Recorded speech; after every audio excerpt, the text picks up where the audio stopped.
Porque, empecemos de esto, que un DUI tiene dos diferentes cargos, Cada DUI, bueno, la mayoría de DUIs dijera, tiene dos diferentes cargos. Lo que es Vehicle Code Section 23-152. Hasta con números me viene el hombre, entonces se puede interesante.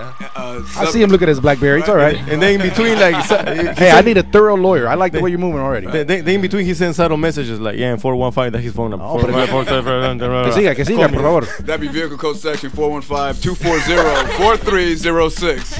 Hablamos español. Hablamos español. No, but subsection A says that you're driving while intoxicated. There's no correlation to a blood alcohol content. Oh, okay. Then the subsection B that you're charged with as count 2 is driving with a blood alcohol content of 0.08 or higher. Which is illegal, of course. Okay, which is presumed automatically to be illegal. So we have two different challenges to fight in most cases. The first one is to see, how you performed on field sobriety tests, what the reasons were that you were pulled over, so you can be convicted of a DUI without having any chemical evidence of what your alcohol content was. Of course, because you don't. I'm assuming you don't have a measuring tool for every drug out there, right? I mean, I'm talking about you can be charged with a DUI if you're on pills, right? Or marijuana DUIs are very less common. Mr. Burns, that's it. Let me take your keys, mom. What exactly are you burning? I mean, I don't. Mr. Burns. No, that's his name. ¿De dónde viene eso? Take the pictures out. Take the pictures. Incognito. So is that the reason why the cop performs two tests on you? One is the breathalyzer, and the other one is like get up, which to me always, porque no sabía antes que tú vinieras, yo no sabía. Yo pensaba que era estúpido porque obviamente el hombre es like tumbling, like walking around like this, and then they tell him, okay, touch your nose, or I have a couple of videos, okay, I posted on Perreo Radio, donde el hombre es like, put that yellow, ¿cómo se llama esa franja amarilla? Can you help me put it down? He puts it down, bam, hits his fucking head against the concrete. That's a great video. I saw it on your website. That's a great video. I think there's some personal injury lawyers that would be interested in representing that guy. Next show. We'll do that. Next show. It will be a challenge, ¿verdad? Challenge. But that's the main reason why they do two tests, like the breathalyzer and también all the field sobriety tests. Okay, so let me tell you something that will probably shock everyone in the room. Okay. There's no legal requirement in California to perform those side of the road physical tests. Oh. Okay. There's no law. There's no law in California that says that you have to do that. So. Wait. So you can refuse it. Please say that one more time. Okay. There is no law in the state of California that says that you have to do the physical side of the road field sobriety test. Okay, but then if you say no, they arrest you for not cooperating. Well, no. They arrest you for DUI. So here's the game. There's a game that happens in DUI arrest by the police. Okay, and the game is that they act like they don't know whether or not you're intoxicated. Okay, they pull you over, you roll your window down, and you smell like a bar, right? And then they is it perfume? Or like Listerine, or like a lot of Listerine. Sure, but so or a puff of smoke comes out. Well, anyways, okay. Right. But so they act like they don't know that you're intoxicated, and that gives them the ability to perform a DUI investigation.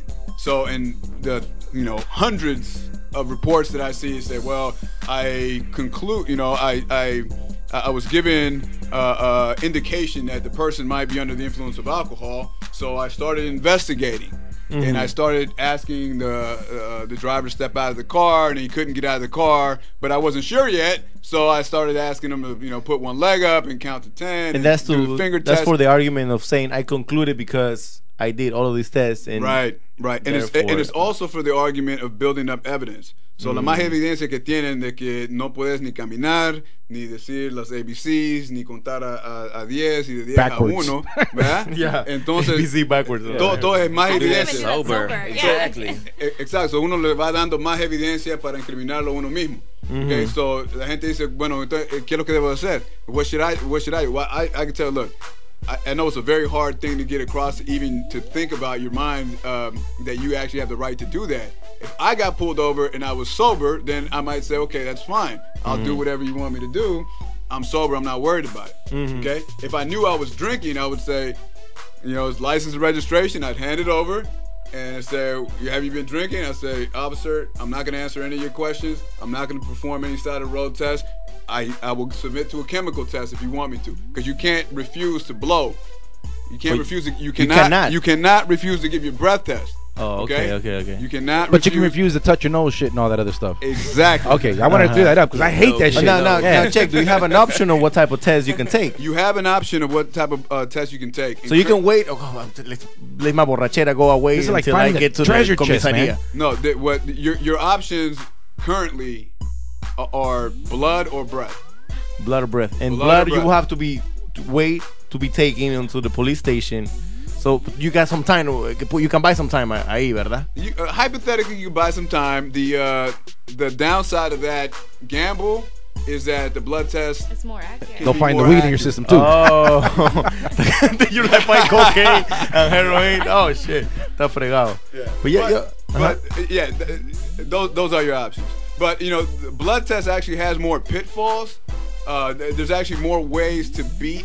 I guess in my opinion, and this is my opinion. It may differ from a lot of other DUI lawyers, but in my personal opinion, there's more things that can be beat on a blood case as opposed to a breath case. For example, what if the phlebotomist isn't licensed? What if the license was expired and then it's an invalid test and it can't be introduced to the jury? So you're saying that's in the case of. Perdón, te perdí un poquito. If you choose to take the blood test, he's saying there's more ways that he can. There might be more ways for them to fuck up. Exactly. The machine wasn't calibrated. For example, if the guy taking the blood from you was not licensed at the time. I feel you. Or in San Francisco, for example, there's been a bunch of cases here that one particular phlebotomist who's just a little bit crazy. So we know. He's like, stop you with it. Those that practice this law, we know that this one particular phlebotomist, we look out for her signature, and if it's her signature, I got it. That's my shit. You know what? It's funny that you mentioned that, because let me tell you a personal story. Yo he sido asilado político por mucho tiempo. Ahorita soy residente, pero en el proceso de ser residente me pidieron las vacunas. Tú sabes, tú debes estar familiarizado con eso. Me pidieron vacunas para poder meter mis papeles para la residencia. Entonces te da una lista, ¿verdad? El abogado te dice, tú puedes ir a cualquiera de estos doctores que son certificados por el INS donde te puede hacer la vacuna. Me fui a un doctor acá que es actually right here on I think it's 22nd or donde era it's a popular spot here in the Mission. Antes el Bank of America. Entonces voy, me meto, me hace la prueba, el doctor me mete mi jeringa, and like a couple of months after I receive a letter from the INS saying that I have to retake the vaccines, porque el doctor que me había puesto las vaccines había estado haciendo trabajo ilegal, and he put like saline water inside of me. And I didn't even know. And he was even on the newspaper, all like covering his face with all handcuff, and I'm like, shit, that's my doctor. So are you okay? I'm alright. Or is that your explanation for your... Saline water, ¿eso cómo se llama? Saline water, saline water, que no es nada en realidad. Like salted water, your body just absorbs it. Por eso que me sentí medio salado, pura mala suerte tenía yo esa semana. O sea, you're still contagious or something, right? No, me vacunaron después.